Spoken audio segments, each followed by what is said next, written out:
आप लोग सुन रहे हैं मुकेश म्यूजिक से सही कर प्रस्तुति।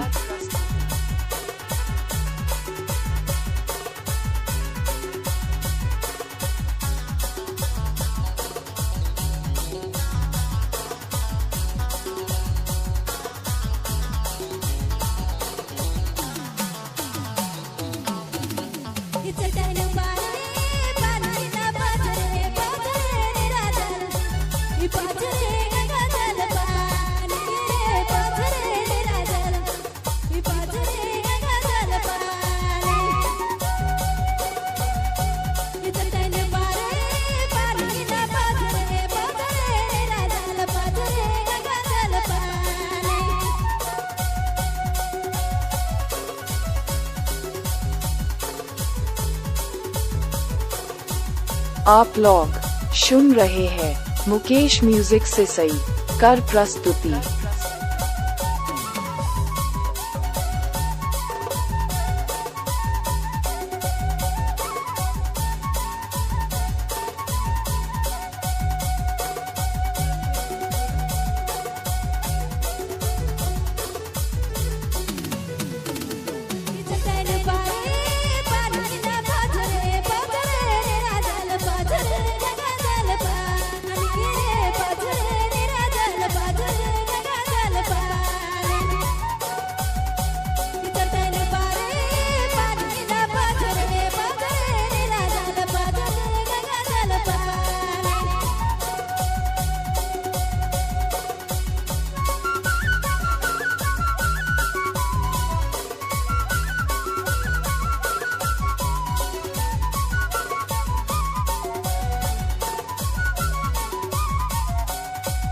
सब्सक्राइब करें हमारा यूट्यूब चैनल को मस्त मस्त गाना सुनने के लिए।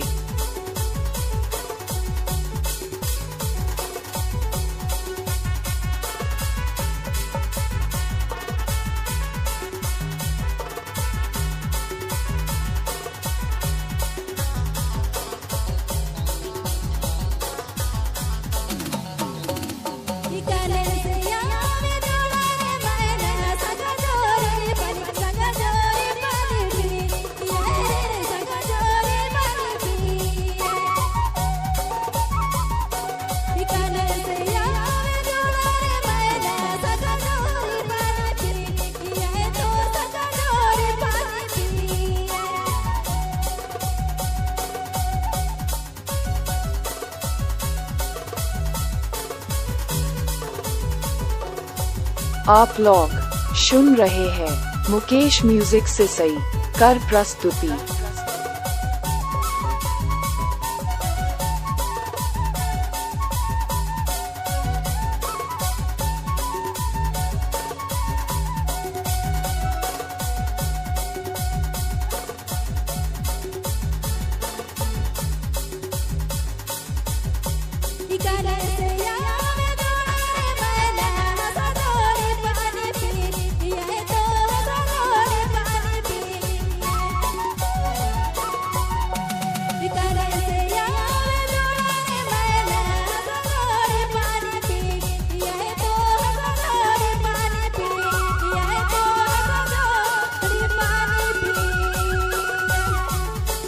आप लोग सुन रहे हैं मुकेश म्यूजिक से सही कर प्रस्तुति।